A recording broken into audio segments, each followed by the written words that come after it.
Hi, I'm Eileen Roche, founder of Designs and Machine Embroidery, and I am excited to be here today. I see one of our viewers, Catherine Long-Ponsard, mentioned in the comments that she is just learning how to embroider. So welcome, you're in the right place. This is a great resource for you to learn all kinds of embroidery tips. And, you know, we've been doing this every week for almost a year now. So there's a lot of information already out there. And every week we talk about new things. This week, we're talking about lifting your lettering, literally, with Puffy Fonts. And I have some really good tips for you on how to get professional results with this fun, unique technique. So if you'll sign in and let me know where you're calling from or where you're watching from, that would just be great because, you know, it's always more fun when you're all here. Oh, we have Debbie Dew in St. Croix. Welcome, Debbie. That's a beautiful place. And Sue Cleek, you are in hot, muggy Fayetteville, Georgia. Well, it's pretty muggy here in Dallas, Texas, too. Absolutely. And Arlene, thanks for joining us from Wisconsin. You learned a lot last week. And yeah, every week, that's our goal, is to share all the information that we have about whatever topic we're talking about. We do try to streamline it and stay on one topic every week, so it's not so confusing. But, it's really great to have everybody back. I was off last week. Maybe you remember we didn't have Facebook Live last Thursday. I took a kind of much-needed vacation, and it was a staycation at home, and I got to the salon, and I chopped off all my hair. Whew, I love it. I am just thrilled to be done with that. Wow, we have folks from Illinois and Kennewick, Washington, Shelley Clark and Barbara Woolcock, and all of you folks. So nice of you to join us again today. Thanks for being here. Oh, Isabel, you like my haircut? Yeah, how about it? I know, I was pretty brave, but really, I was happy to do it. And, you know, it's summertime. I want to be able to swim and so forth and all that hair. Anyway. Let's see. Let's get started on a look at our July doors. Some have been out there that we haven't been able to share yet. So we'll go ahead and remember, if you haven't started, it's still up there. That's January, February, March, and April. The link is right there at the top of the screen. You can always go and download them at any time. They're going to be there all year. And that was May, and June was the kind of church door or Gothic door. A lot of people did it as a garden. So lots of different versions. And then July was my favorite. And I saw a lot of comments on the web that this was many people's favorite July door, was this beach, surf shack. And I wonder if it's because it was more than a door. It was actually a shack, a house. So I don't know. We'll see where we go with that, right? But we did say it was going to be doors, so we have to keep the focus. Let's see. Lynn, how do we say her name? Holinson. She did two versions of the July door that she liked it so much. So on the left, she has a, kind of real beachy look. And on the right, she went totally patriotic. She stitched stars and stripes up in the sky, fireworks in the door, and she put USA on the surfboard. Really, really lovely. Really, really lovely. And then Christine Cunningham Alford, she did a quilting house instead of a surf shack, or maybe a combination, right? Wouldn't that be fun? And Carolyn Brown, well, that woman that's in the door, that's how I feel when I'm at the beach. Woo! Right? How fun is that? How fun is that? That really great job. She did fireworks on the front. Oh, I love it. She's got a little seahorse in the sand, in the foreground. Really very well done. Love that. Diane Char, she went totally different. So she has a view through the window inside the shack. I think that's what she has done on the left-hand side, that image there. So there you see a sun, you see window panes and the sailboat. Love it. Really great. And of course, the little pelican in the foreground, he's awful cute. And then Cindy King on the right. Well, she's got a shark attack going on there. And, I guess on TV, isn't it, Shark Week? I absolutely avoid that television station during July because I don't want to get those visions in my head when I'm in the water. So Shark Week's not for me. But I understand, you know, to give a nod to the shark for sure. A lot of people think they are fascinating, and they are for sure. But beautiful use of bright colored fabrics, all red, white, and blue, very patriotic. And then you have a number 7 up there. Not sure what that's for, but I guess that's, you know, that's what personalization is all about, right? And then we have Jean Pitzer, and I had to share this one because she has that adorable turtle. My sister Marie loves turtles, so I had to post that for her, and I think she's watching. She said that she likes my new hairdo. It's the first she has seen it. So, oh, I'm glad she likes it. What would I do if she didn't, right? Okay, so that's the July doors. Next week, we're going to reveal the August door. And for those of you who aren't on the coast, I think you're going to really like this one. And, well, I think we'll all like it. That's my goal anyway, right? So what we're going to talk about now is Puffy Fonts, how to Puffy Fonts, how to puff up your lettering. We have a collection of Puffy Fonts that are wonderful for, you know, athletic wear, canvas bags, hats, kids' clothing, denim. You'll see. I have some fun samples for you to share. But there's several different things that we need to talk about, and they are the actual fonts, fabrics that you can use, needles, threads, and what kind of stabilizer. So let's head over to camera 2 and take a look at what we have. So my friend Deborah Jones, she's amazing. She stitched this beautiful bag. Isn't that awesome? Beach bound. I wish I was going to carry it and actually get on a plane somewhere and go to a beach, but that's not going to happen right at this moment. This font is called the Kaufman font. And interestingly enough, this creates a shadow effect. So it's not a true outline. Notice how the first color, this beige, is offset from the foam and creating a shadow effect. So all Puffy fonts come with 2 colors. They come with that first outline and then the satin stitches that will actually cover the foam. So when you are thinking about these projects, know that you're going to need 2 colors that separate from your base fabric.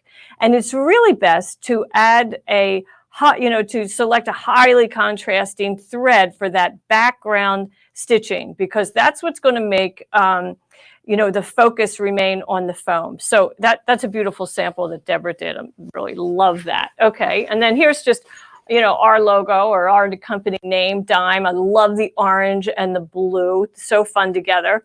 But look at how beautiful this is. This is the Tiffany font. I love this font.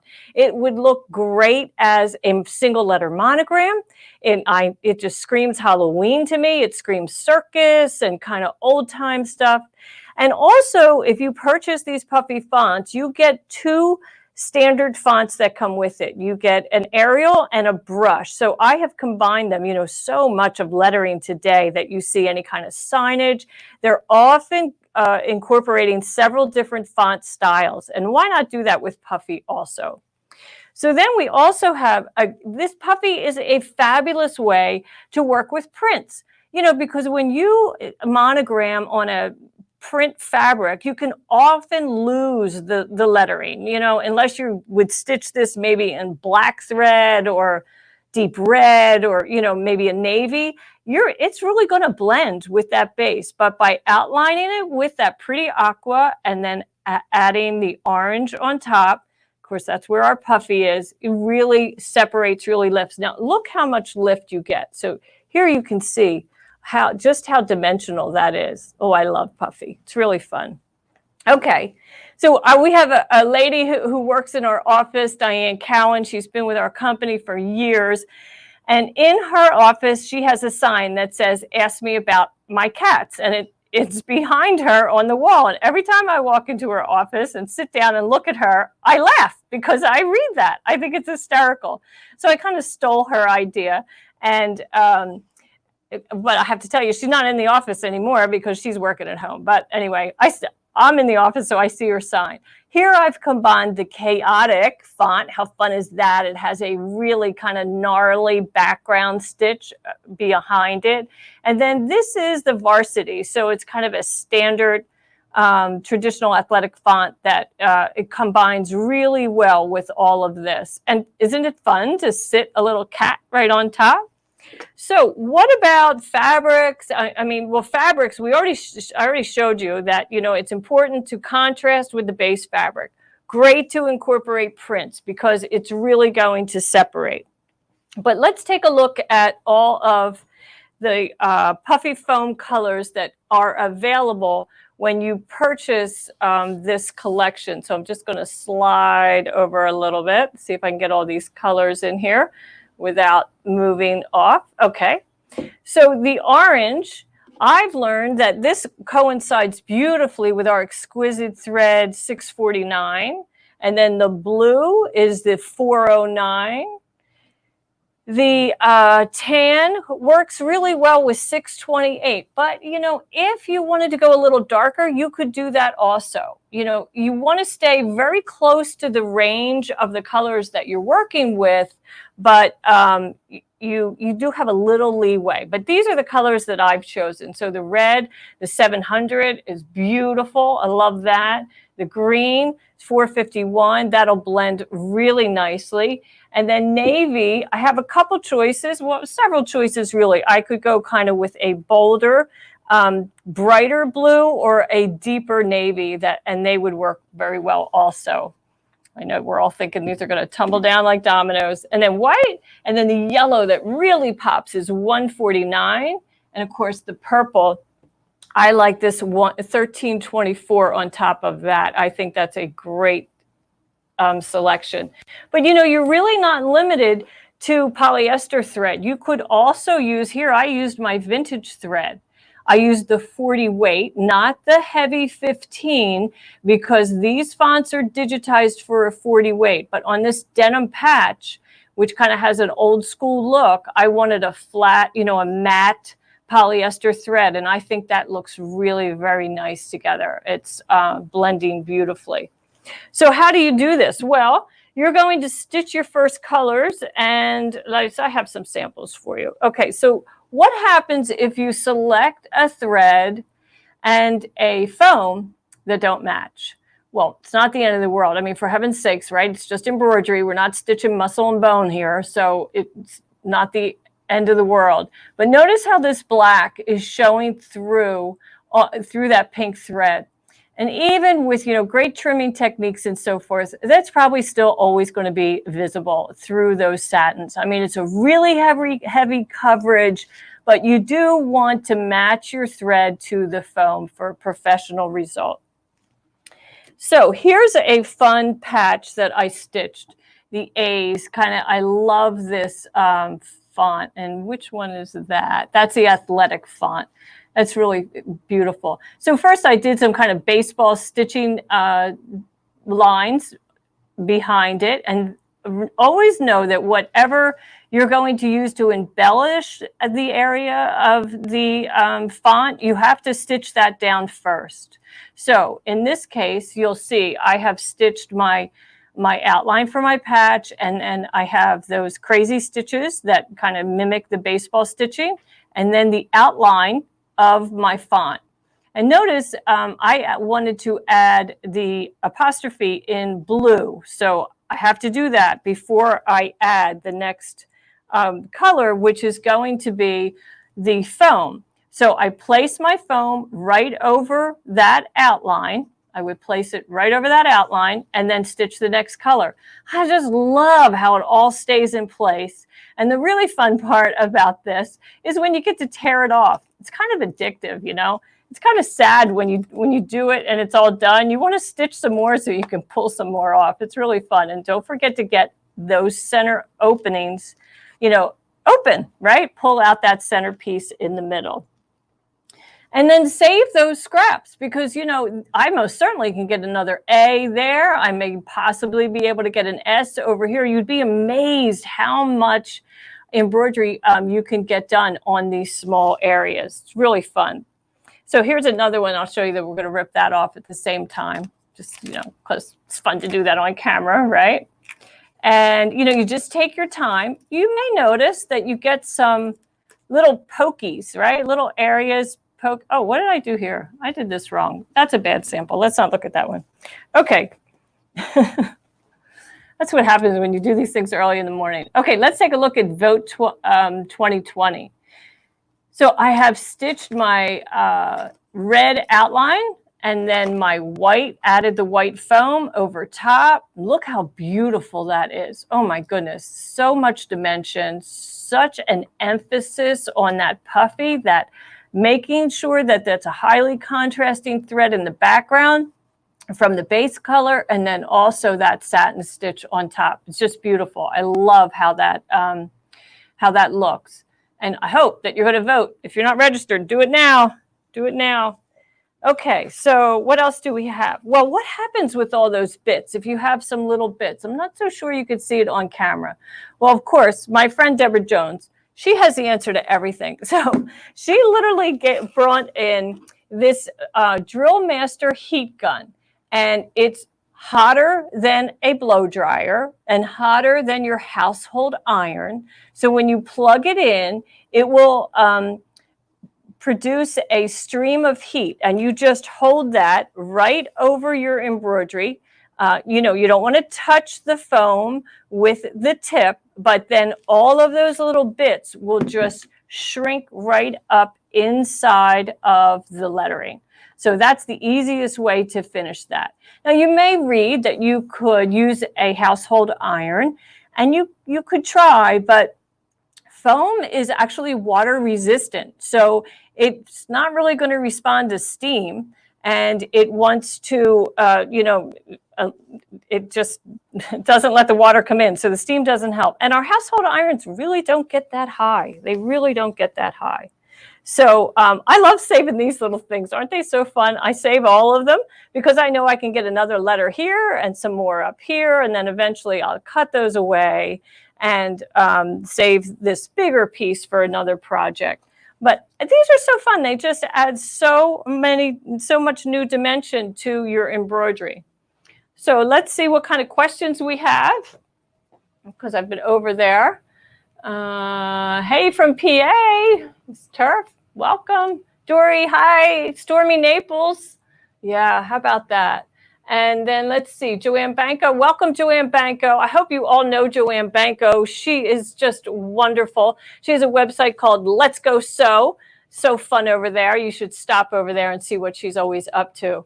And she likes the tip about using puffy on a print. You know, lettering on prints can be really challenging. It really can be. So, that's the way to go. If you need to monogram on top of that. And Kathy, you have used an embossing heat gun and it worked well. Great. Yep, that would definitely work. Same kind of action that you would get from that Drill Master. It's the heat. It has to be a high enough temp to make that shrink up.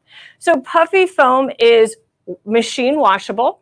It's also dry cleanable, and it's very durable. So if you do it for children or your own clothing or athletic wear, oh my, it will outlast the garment practically. So it's a great technique to use for almost any of your athletic needs. And if you do this for someone else, like if people pay you to do embroidery or it's somewhat commercial work, well, you can add a premium charge to a monogram or any kind of lettering that includes puffy. It's an additional material and it's a unique technique, so you should be charging for that. Okay, so next week we do the dime door for August. Woo woo, so excited. And Cindy West, she says Joanne Banco is a great instructor. Oh, I agree. I've known Joanne for many, many years, and she was a guest here maybe in May, and I'm sure we'll have her back again. But you can see her over at Let's Go Sew, and she's often a guest on It's So Easy. So there's lots of ways to connect with her. And how can you tell if a purchase font is for puffy if it's not labeled but seems to cap letters? Well, Misha, I would test for sure, because lettering that has been digitized specifically for puffy does have unique characteristics. It has capping, which means at the end of the lettering, we can go into software. Let's see if we can do that and take a look, a close-up look. Here is all of the fonts that come in our Puffy Foam collection, but let's go over and take a look at Vote. And I'm going to zoom up here really close. And so do you see these stitches at the ends? Well, they're called capping. And what they do is they allow the needle to penetrate through the puffy and really cut off, really shear the puffy in that area and capture the stuff that's inside. So that is, you know, how you can tell. You really can't tell before you purchase it unless you have, you know, because you have to either open it up in software and take a hard look at it, stitch it to test, or you would, you know, ask the digitizer who is selling it to you if it was created specifically for that. So let's take a look at Trick, because Trick or Treat. So this is the Tiffany font here, the word Trick, and then Or and Treat are Arial. Now remember, if you purchase this collection, you get both brush and Arial, and you also get the ability to change the shape of the fonts by using the envelopes. So here we have all of these different envelopes that are in here. So I can change this to kind of whatever I desire. And then we most certainly can resize it. Just grab those handles. And remember, all of our fonts live in Embroidery Toolshed, which is a free sizing software that you are able to go to our website and download for free. And when you do, these fonts will load into the software. They'll be down here in the shopping cart. And right here where it says Puffy Foam, it will know that it is activated. You know, you'll go through the activation process and it'll be there. And then when you click on the T for text, you will have access to those fonts. But you can do all kinds of sizing. You most certainly could print a template of this. So here we'll go to a print preview so you can see what that looks like. If I want to add a crosshair, I can. So I'll just put that in there and say add crosshair. So now when I want to make sure that I land this Trick or Treat word, you know, phrase on my fabric, I can use that template, center my needle over that, and it will stitch exactly where I planned. So that's good. Let's see. And then Misha, you bought a font from Etsy as part of a packet and it seems like it was flat without something under it. Seller didn't respond. Well, not everybody knows how to digitize for Puffy. You know, there's lots of fonts, lots of wonderful embroidery designs available all over the web. But, you know, many digitizers are self-taught and, you know, they may not have all the knowledge that is required to learn how to digitize, you know, specifically for some of these unique techniques like Puffy Foam. That's why we do have a team of digitizers that are professionally trained and have been doing it for decades. Thank goodness I don't have to handle that because they know what they're doing. Yeah, but you know, and it's interesting about the doors. Someone's just said, yay for the August door. She can't wait. Sandy or Corey. I think she's from Texas, which is wonderful. But you know, she didn't say it, but somebody else I saw out on the web, oh, I wish I could do those dime doors. Well, you can. All you because she had a 5x7 hoop. And she said, I can't do them because I only have a 5x7 hoop and they all come in 6x10. Well, they do come in 6x10, but we do supply this Embroidery Toolshed software that's completely free for you to use. Bring your door in and resize down to 5x7, and then you can stitch the doors. Super easy, super easy. You know, we want everybody to be successful with embroidery, and we're trying to empower you with the tools that you'll need so that you can get your skills, you know, elevated, right? Just like we're talking about today. Lift your lettering. So I think that's about it. We do have a special that I should share with you, this special pricing. Let's see where that is. Oh, well, I didn't cover my needles. So Dory, thanks for your comment about my new haircut. Yeah, I like it too. Whew, I'm so glad to be done with that. And Sue Brown, okay, she stitches the 5x7 every month. That's awesome. So, let's get this the way it should be shown. So on needles, right? I asked Deborah, is there a specific needle? And she said, oh, foam doesn't care about the needle. It just totally cracked me up when she said that. So you use the needle for the fabric that you're stitching on. Don't worry about the foam, because these fonts have been digitized specifically to cut right through, to let the needle, whatever size, cut right through that foam. So you don't have to worry about that. So, just go ahead and use a needle that you select for your fabric. Stabilizer, same thing. Now, these are heavy satin stitches, so probably want to use a cutaway.